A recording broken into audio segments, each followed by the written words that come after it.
Hello friends, स्वागत है आप लोगों का आपके अपने यूट्यूब चैनल प्रत्याहार पे। तो जैसा कि आप लोगों को पता है कि 23 जून को हमारा एमपीपीएससी का प्री होने वाला है ना। 23 जून को, 23 जून को। तो उसी की सीरीज में ये पेपर आगे चल रहा है, जिसमें मैं पहले ही ऑलरेडी आपके लगभग 10 से 12 लेक्चर इस पे अपलोड कर चुका हूँ। तो आज जो है हम असिस्टेंट रजिस्ट्रार का पेपर हुआ था 2022 वाला, जो कि ये पेपर संपन्न हुआ था 2023 को। ठीक है, जुलाई 2023 को। तो आज जो है हम इसी पेपर के बारे में डिस्कस करने वाले हैं। तो चलिए शुरू करते हैं। पहला क्वेश्चन है, कन्नौज के गुर्जर प्रतिहार का मूल स्थान था? उज्जैन, गुजरात, महोबा, जबलपुर। तो देखो, एक चीज ये जरूर याद रखिएगा कि एमपीपीएससी का पेपर है और एमपी से रिलेटेड अगर आपको नहीं पता हो और एमपी से रिलेटेड अगर उसमें ऑप्शन हो तो एमपी को ही प्रेफरेंस देना। अब इसमें एमपी को कौन कौन से प्रेफरेंस दे सकते हैं हम? उज्जैन को और जबलपुर को। ठीक है। फिर इसके बाद अगर आपको पता हो तो ठीक है, नहीं तो जब भी इस टाइप के क्वेश्चन आए ना तो हमेशा उज्जैन को ही टिक मारना, क्योंकि उज्जैन ही आंसर निकलता है। तो इसका आंसर है उज्जैन। कन्नौज के गुर्जर प्रतिहारों का मूल स्थान जो था वो उज्जैन था। ठीक है। गुजरात, महोबा, जबलपुर ये नहीं था। गुजरात गलती से भी मत लगा देना, क्योंकि गुर्जर प्रतिहार से हो सकता है आप गुजरात को लिंक कर लें। फिर बाद में क्या है, अभी हम लोग इसके बारे में और डिस्कस करेंगे। चंद्रेला शब्द का प्रयोग किस शिलालेख में हुआ है? देवगढ़ प्रस्तर शिलालेख, दुधई शिलालेख, बनारस शिलालेख और मदनपुर प्रस्तर लेख। तो इसका ये जो चंद्रेला शब्द जो है वो दुधई शिलालेख में इसका वर्णन हमें देखने को मिलता है। इसके बारे में मैंने इन्फॉर्मेशन सर्च मारने की कोशिश करी थी, मगर मेरे को मिला नहीं, है ना। नेक्स्ट क्वेश्चन, पांडु के किले का निर्माण किस शासक ने करवाया था? दिलावर खां गौरी, होसंग शाह, बाज बहादुर, अलाउद्दीन खिलजी। ठीक है, तो इसका आंसर है होसंग शाह। पांडु के किला का निर्माण होसंग शाह ने करवाया था। ठीक है, अलाउद्दीन खिलजी आपको पता ही है, इसने मंदसौर वाले एरिया में निर्माण करवाया था। और बाज बहादुर ने गोजरी महल का निर्माण करवाया था। ठीक है। ये हमारा मध्यकालीन मध्य प्रदेश का इतिहास जब आता है ना तो उसमें पढ़ते हैं। नेक्स्ट क्वेश्चन है, छत्रसाल दशक के रचनाकार कौन है? महाराजा छत्रसाल, महामती प्राणनाथ, कवि बिहारी, कवि भूषण। तो ये जो छत्रसाल दशक है इसके रचनाकार कवि भूषण है, और ये छत्रसाल के दरबारी कवि भी थे। ठीक है। फिर क्वेश्चन है आपका, जैन मंदिर दोपकुंड कहाँ स्थित है? क्वेश्चन तो बहुत अच्छा था, ठीक है, मगर ये जहाँ स्थित है वो ऑप्शन में ही नहीं था, तो इसलिए ये वाला क्वेश्चन मध्य प्रदेश ने डिलीट मार दिया है। ठीक है। ये दोपकुंड जो है वो श्योपुर में है। ठीक है, ये श्योपुर में है। और इसी के साथ अगर आप वन डिस्ट्रिक्ट वन प्रोजेक्ट में अगर आप देखोगे तो श्योपुर में वन डिस्ट्रिक्ट वन प्रोजेक्ट के तौर पे किसको लिया गया है? अमरूद को लिया गया है। ठीक है, अमरूद को लिया गया है। साथ ही साथ अगर आप देखोगे तो मध्य प्रदेश में केवल दो ही जिले हैं जहाँ पे 50% से ज्यादा वन है, जिसमें से एक है बालाघाट, ठीक है, और दूसरा श्योपुर है। तीसरा कि यहाँ पे श्योपुर में ही हमारा कोनो पालपुर नेशनल पार्क स्थित है, जहाँ पे हमने चीते का पुनर्वास करवाया है। ठीक है, तो ये उसके संबंध में अलग से जानकारियां थी। द इवोल्यूशन, ये सिक्स्थ क्वेश्चन है, the evolution of provincial finance in British India के लेखक कौन थे? महादेव गोविंद रनाडे, स्वामी विवेकानंद, मोहनदास करमचंद गांधी, डॉक्टर भीमराव अम्बेडकर। तो इकोनॉमिक्स से रिलेटेड ये क्वेश्चन था, मगर इसके आंसर है हमारे भीमराव अम्बेडकर। और वैसे भी मध्य प्रदेश से संबंध केवल एक ही का था, अगर नहीं भी पता हो तो हमें डी को ही ऑप्शन मारना था। और अम्बेडकर जी भी कोई छोटी मोटी हस्ती नहीं थे। कोरकू जनजाति वर्ष में कितनी बार जादुई शक्तियों एवं आत्माओं की बलि देकर प्रसन्न करती है? ये बहुत अनएक्सपेक्टेड क्वेश्चन है, और ये वाला क्वेश्चन तो मेरे को कहीं मिला भी नहीं था, तो आयोग के आंसर की में वेट करना पड़ा। 4 बार, 2 बार, 1 बार, 3 बार। तो इसका आंसर है 2 बार। ठीक है। फिर नेक्स्ट क्वेश्चन है, भेल जनजातियों का मुख्य व्यवसाय क्या है? पशुपालन, चित्रकारी, कृषि और तंत्र विद्या। तो मुख्य व्यवसाय कृषि है। ठीक है। चित्रकारी में आपको पता ही है कि ये लोग आपका भगोरिया चित्र काफी फेमस है, और इनके जो चित्रकार होते हैं इन्हें हम क्या कहते हैं? लखेंद्रा। ठीक है, लखेंद्रा कहते हैं, याद रखिएगा। फिर ये हमारा हस्तशिल्प से संबंधित क्वेश्चन था। पेपियर मेशो कला प्रमुख केंद्र है नरसिंहपुर, उज्जैन, रीवा, बुरहानपुर। ये जो है ये उज्जैन से संबंधित है। ठीक है, और पेपियर मेशो कुछ नहीं है, जो कागज होते हैं ना, कागज से अलग अलग आकृतियां बनाई जाती है। मेनली इसमें जो बर्ड्स होती हैं, चिड़िया, वो ज्यादा फेमस है, इसमें कागज से बनाते हैं इसको। कौन आजाद हिंद फौज का हिस्सा थे? अब ये वाला क्वेश्चन भी बहुत अनएक्सपेक्टेड वाला आ गया था। कमल किशोर सिंह, खान शाकिर अली, वसंत लाल राठौर और किशन सिंह ठाकुर। तो इसके आंसर थे डी, किशन सिंह ठाकुर। ठीक है। तो इस तरीके से आप है ना ये सारी चीज़ों को ध्यान रखिएगा। वन डिस्ट्रिक्ट वन प्रोजेक्ट वाला जैसे ये फिफ्थ क्वेश्चन में हमने डिस्कस किया, भले ही वो क्वेश्चन डिलीट हो गया था, मगर क्वेश्चन अच्छा था, क्योंकि उन्होंने वो जो आंसर था उसका वो ऑप्शन में ही नहीं था, इस वजह से आयोग ने उसको डिलीट मारा था। ठीक है, फिर आगे बढ़ते हैं। ये इंग्लिश में दिया हुआ है। Original place of Gurjara Pratihara of Kannauj king was Ujjain था। In which inscription is the word Chandela use, तो दुधई इंस्क्रिप्शन है। Which ruler built the fort Mandu, Hoshang Shah ने बनवाया था। छत्रसाल दशक का लेखक कौन है, कवि भूषण थे। रूपकुंड जैन टेम्पल ये डिलीट हो गया था, ये श्योपुर में है। ठीक है, इसके ऑथर कौन पूछे इन्होंने, evolution of provincial finance in British India, तो डॉक्टर अंबेडकर जी थे। How many times year do the Korku tribe appease the magical power and spirits by making sacrifices, 2 बार करते हैं। Which is the main occupation of Bhil tribe, तो agriculture है। Painting में मैंने आपको बता ही दिया कि लखेंद्रा कहते हैं पेंटिंग जो बनाते हैं उसको। पेपियर माशे उज्जैन से संबंधित है। कागज जो होते हैं ना, तो कागज को गला करके इसमें अलग अलग आकृतियों में ढाला जाता है, जिसमें से बर्ड सबसे फेमस है।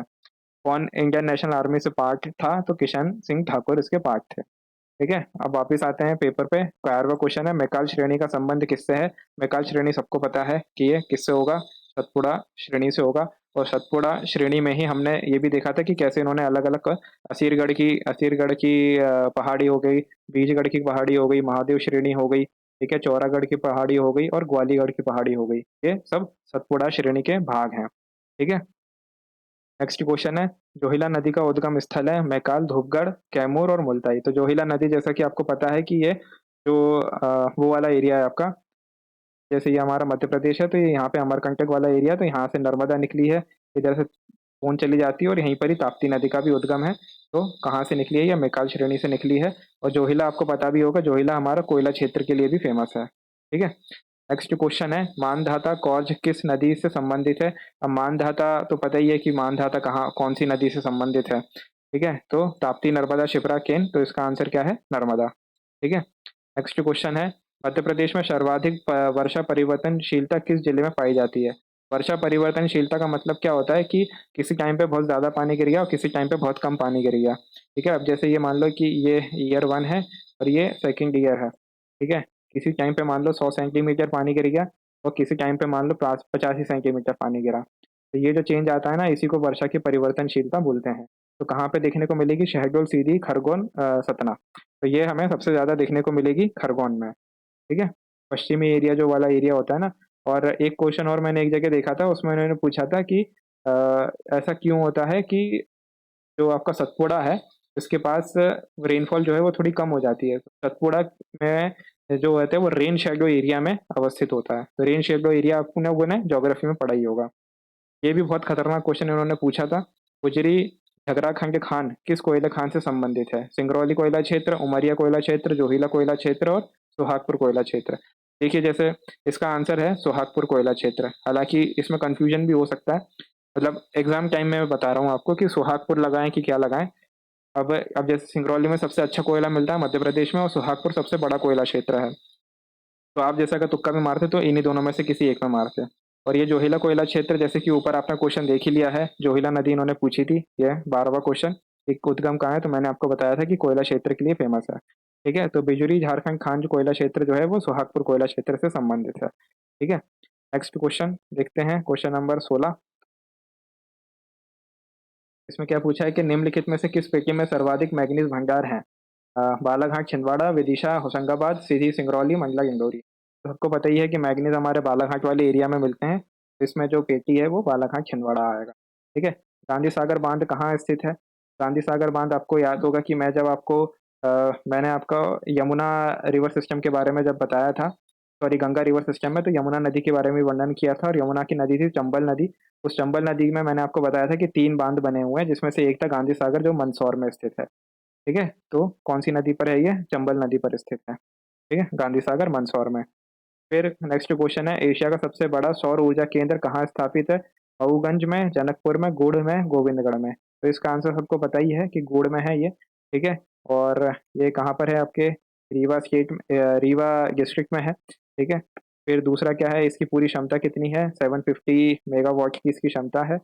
और 250 मेगावाट के 3 प्लांट लगे हुए हैं इसमें, 250 मेगावाट के 3 प्लांट लगे हैं। और इसको क्या बोलते हैं, मेरे ख्याल से जुलाई 2020 में इसको राष्ट्र को समर्पित भी कर दिया गया है प्रधानमंत्री नरेंद्र मोदी के द्वारा। ठीक है। और ये जो है आपकी इससे लगभग 24% बिजली, मतलब जितनी 750 मेगावाट से जितनी मेगावाट बिजली बनती है उसमें से 24% दिल्ली मेट्रो को जाती है, क्यों जाती है। ठीक है। नेक्स्ट क्वेश्चन है, रानी अवंतीबाई परियोजना किस नदी पर बनाई गई है? अवंतीबाई जबलपुर से संबंधित है। ताप्ती नदी, सोन नदी, नर्मदा नदी, केन नदी। तो आप आसानी से उसको बता सकते हो कि नर्मदा नदी से संबंधित है। ठीक है। नेक्स्ट क्वेश्चन, बुंदेलखंड में मुख्यतः कौन सी मिट्टी पाई जाती है? लाल पीली मिट्टी, काली लाल मिट्टी, जलोढ़ मिट्टी, काली मिट्टी। तो बघेलखंड वाला एरिया है, पता ही है सबको कि यहाँ पे हमको लाल और पीली मिट्टी मिलती है। ठीक है। काली मिट्टी आपके मालवा का क्षेत्र है, जलोढ़ मिट्टी आपका ऊपर वाला एरिया है मध्य प्रदेश का, और काली मिट्टी तो पूरा मध्य प्रदेश है ही, है ना। पूरा मध्य प्रदेश, सॉरी, मतलब दक्कन वाला जो पठार है वो वाला एरिया। यही अब इंग्लिश में दिया हुआ है। मैकाल रेंज काय में है? तो सतपुड़ा में है। जोहिला रिवर का ओरिजिन कहाँ से है? तो मैकाल से है। ठीक है। अब देखो ये तीन क्वेश्चन एक ही इससे पूछ लिए थे उन्होंने। मैकाल रेंज यहाँ पे मैकाल रेंज, और नीचे जो 16वां क्वेश्चन था वो भी आपका इसी से आ गया था, है ना। मानधाता गॉर्ज से कौन से संबंधित है? नर्मदा नदी है। मैक्सिमम वेरिएबिलिटी ऑफ रेनफॉल हमें कहाँ देखने को मिलेगी? खरगोन में। ये 16वां क्वेश्चन, है ना। बिजूरी झगराखंड माइन कहाँ पर है? सोहागपुर कोयला क्षेत्र में आती है। ठीक है। और ये चोहिला कोयला ये दिया हुआ है।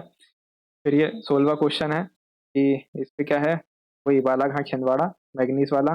गांधी सागर डैम कहाँ पे है? तो गांधी सागर डैम आपकी चंबल नदी पर है, हाँ, चंबल नदी पे। बिगेस्ट सोलार प्लांट कहाँ है? गूर है। फिर रानी अवंतीबाई किस पे बनी है? नर्मदा नदी पे बनी है।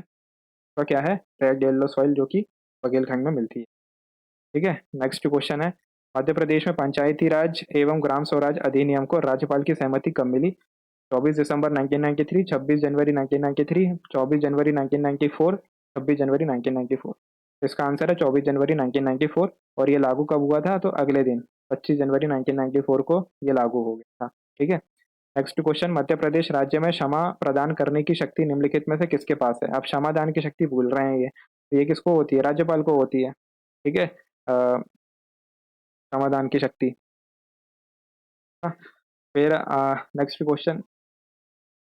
नेक्स्ट क्वेश्चन है हमारा, लोकसभा एवं विधानसभा परिनियम आदेश 2008 के अनुसार लोकसभा में मध्य प्रदेश राज्य में अनुसूचित जाति के लिए कितनी सीटें आरक्षित हैं? अनुसूचित जाति के लिए पूछ रहे हैं ये। अब जैसा कि आप लोगों को पता ही है कि लगभग 250, ओ सॉरी, मध्य प्रदेश में कितनी लोकसभा सीटें हैं? 29 लोकसभा सीटें हैं। ठीक है। इसमें से इन्होंने पूछा है किसको? अनुसूचित जनजाति को। और जिसमें से 4 जो है वो एससी के लिए हैं और 6 एसटी के लिए हैं। इसका आंसर क्या है? 6, सी, 23 का सी। एशिया की पहली पेपर मिल मध्य प्रदेश में किस जिले में स्थापित हुई थी? बुरहानपुर, बड़वानी, श्योपुर, सीहोर। तो 24 का आंसर है बुरहानपुर। ताप वो क्या बोलते हैं, चांदनी ताप विद्युत लगा था ना, तो उसी के पास ही ये बुरहानपुर क्या बोलते हैं ये वाला पेपर मिल लगा था। और चांदी ताप विद्युत से ही इसको बिजली की सप्लाई होती थी। ठीक है। फिर नेक्स्ट क्वेश्चन है 25वां, मध्य प्रदेश में कितने ग्राम न्यायालय काम कर रहे हैं? 79, 80, 89, 90। तो 25 का आंसर है आपका सी, 89 ग्राम न्यायालय मध्य प्रदेश में काम कर रहे हैं। और हमारे यहाँ विकास खंड कितने हैं? 313 है, जिसमें से 89 विकास खंड कौन से? अनुसूचित क्षेत्र में है। ठीक है। तो 89 89 लिंक हो रहा था, इसलिए मैंने आपको ये चीज बता दी। फिर नेक्स्ट क्वेश्चन है, मध्य प्रदेश में कुल कितनी अनुसूचित जनजातियां मध्य प्रदेश में कुल अनुसूचित जनजातियां निवास करती हैं? 46, 43, 47, 48, 49। तो वैसे तो हमारे यहाँ पहले कितनी 46 थी, मगर फिर जब 2003 आया, ठीक है, तो 2003 में से 3 जनजातियों को हटा दिया गया। कौन कौन सी थी? एक तो पारदी थी, ठीक है, एक पारदी थी, एक मीना है, और एक और कोई सी थी। इन तीनों, कुर्मी थी कि कौन सी थी पता नहीं, मगर ये 2003 में 3 जनजातियों को हटा दिया था, पारदी, मीना और एक और को। तो वैसे तो आयोग ने इसका आंसर 46 को ही मान लिया है, मगर 46 और 43 दोनों याद रखिएगा अब आप। ठीक है। नेक्स्ट क्वेश्चन, भारतीय रेलवे द्वारा भारतीय रेलवे स्टेशन विकास निगम लिमिटेड को पुनर्विकास के लिए कुल कितने स्टेशन आवंटित किए गए? 8, 9, 10, 11। ये बहुत वैसे ही क्वेश्चन था यार, ये तो क्वेश्चन था। 8 दिए गए हैं। करंट अफेयर भी था, और करंट अफेयर में ये पता नहीं कहाँ से पूछा होगा इन लोगों ने।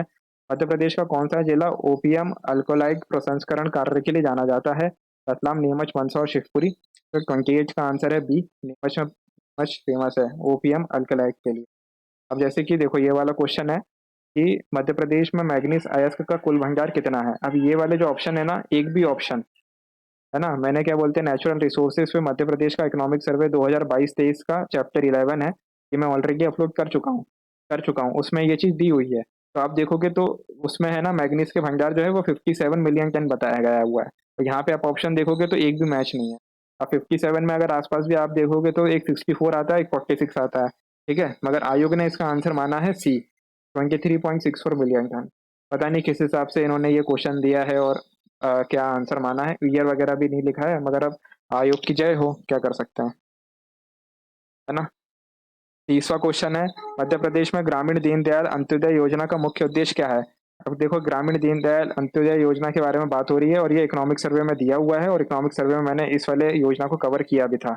और इसी के साथ साथ फॉरेस्ट के पेपर हुए हैं। ठीक है, फॉरेस्ट के पेपर भी हुआ था, उसमें भी ये वाला क्वेश्चन आ चुका है। फॉरेस्ट वाला पेपर है 2022 का, उसमें ये क्वेश्चन आ चुका है। इसका क्या है, सभी बेघर परिवारों को घर उपलब्ध कराना, राज्य में सभी ग्रामीण बच्चों एवं महिलाओं को सुरक्षा प्रदान करना, पिछड़ी हुई जनजाति एवं अल्पसंख्यकों को मुक्त प्रशिक्षण देना, ग्रामीण क्षेत्र में रोजगार का सृजन एवं निर्धनता का उन्मूलन करना।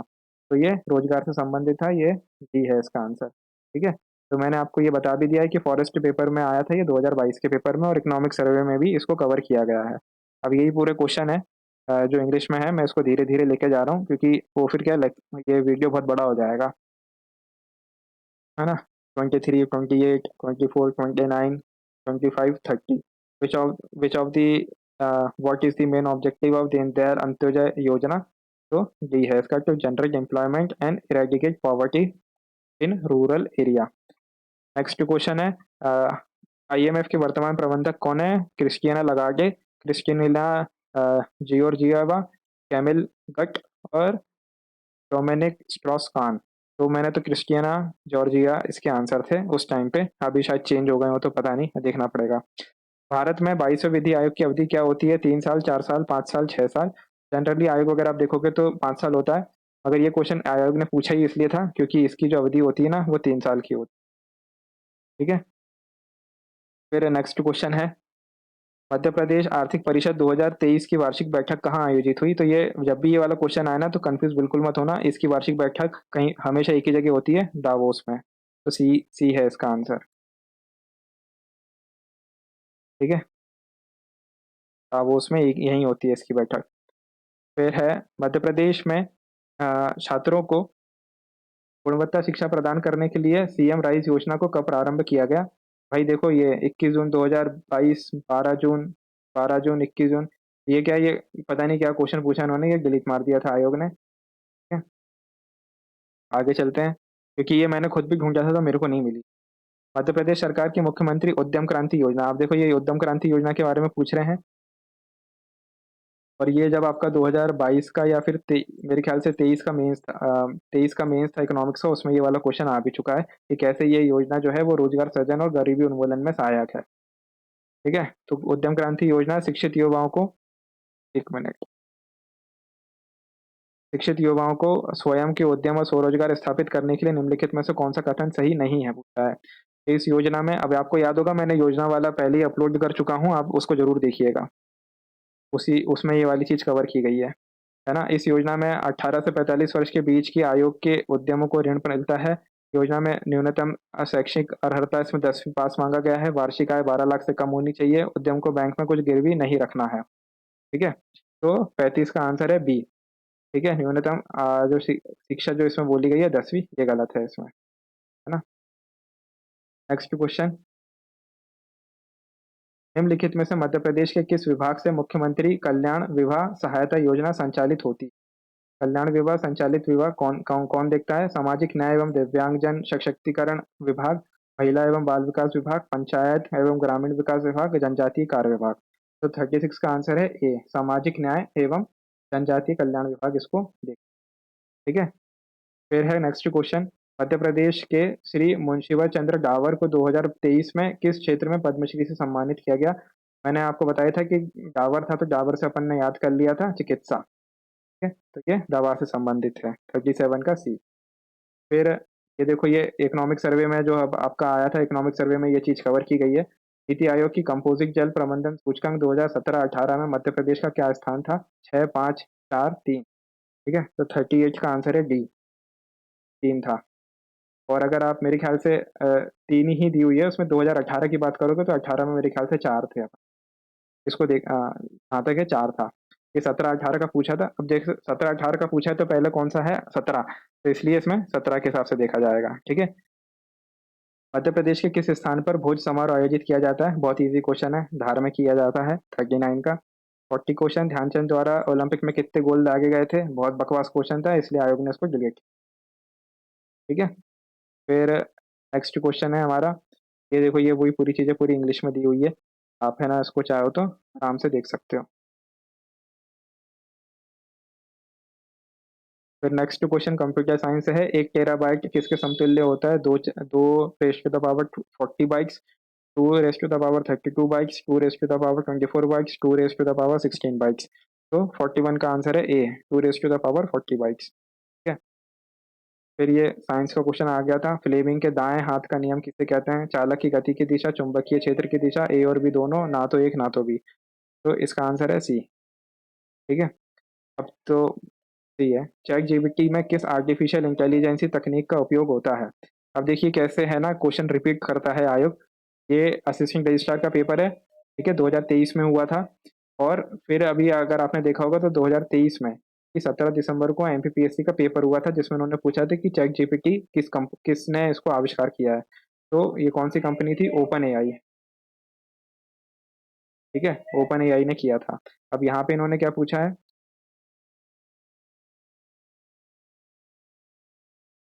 यहाँ पे इन्होंने पूछा है कि चैट जीपीटी किस आर्टिफिशियल इंटेलिजेंस तकनीक का उपयोग करता है?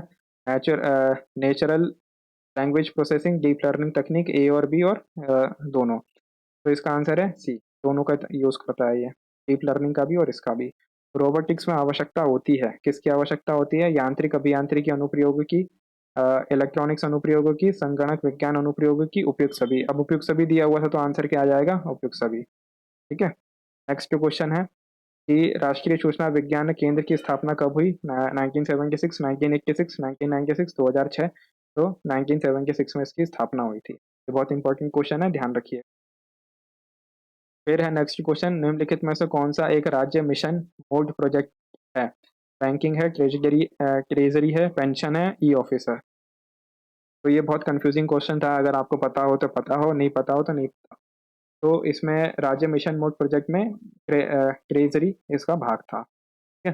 नेक्स्ट क्वेश्चन है, वर्ल्ड वाइड वेब को आविष्कार किसने किया था? L M Turing, sir Tim Berners-Lee, Dennis Fitch और जॉन मैकार्थी। तो जॉन मैकार्थी 2022 के पेपर में आए थे, ये इन्हें एआई का पितामह बोला जाता है। ठीक है। फिर इसका जो इन्होंने पूछा है वेब किसने किया है, तो ये टिम बर्नर्स-ली ने किया है। और एलन ट्यूरिंग आपको पता ही है, इलेक्ट्रॉनिक कंप्यूटर्स का जनक बोला जाता है इनको। ठीक है। फिर 48, प्रथम वेब ब्राउज़र कौन-सा है? Apple safari, internet explorer, mosaic और उपयुक्त में से कोई नहीं। तो 48 का आंसर है सी, मोज़ाइक मोज़ायक है। फिर आईआरसीटीसी वेबसाइट किस पोर्टल से संबंधित है? C to C, B to C, G to C और उपयुक्त सभी। तो 49 का आंसर है जी टू सी। आईआरसीटीसी पता ही होगा आप लोगों को, ये इंडियन रेलवे का है, जिससे हम टिकट बुकिंग और बाकी सारी चीज़ें देखते हैं, है ना? ई कॉमर्स का सी टू सी, ये क्या लिखा? ई कॉमर्स का सी टू सी कॉमर्स लागू होता है ईबे में, पेपल में, ए और बी दोनों में, ना तो ए में ना तो बी में। तो इसका आंसर है सी। ठीक है, दोनों में होता है। और पेपल तो पता ही है आप लोगों को, ईबे जो है वो ई ऑक्शन का भी एक एग्जाम्पल होता है, और ऑक्शन, ठीक है, AUCTION। और ये वाला जो है ना, तो ये अभी असिस्टेंट टैक्सेशन का पेपर हुआ था 2022 का। उसमें इन्होंने पूछा था कि ये ईबे जो है वो किसका आंसर है, तो इसमें ई ऑक्शन और ई शॉप दोनों इसको आंसर माना गया। ठीक है। तो दोस्तों ये असिस्टेंट रजिस्ट्रार का पेपर था जो हम लोगों ने डिस्कस किया, जो कि 2022 में संपन्न हुआ था, है ना? मतलब 2022 का पेपर था, 2023 में हुआ था। तो इसी तरह आप लेक्चर को देखते रहिए, सुनते रहिए, है ना? और आई ऑल दी बेस्ट फॉर 23 जून 2024। अभी के लिए इतना ही, मिलेंगे नए लेक्चर के साथ। धन्यवाद।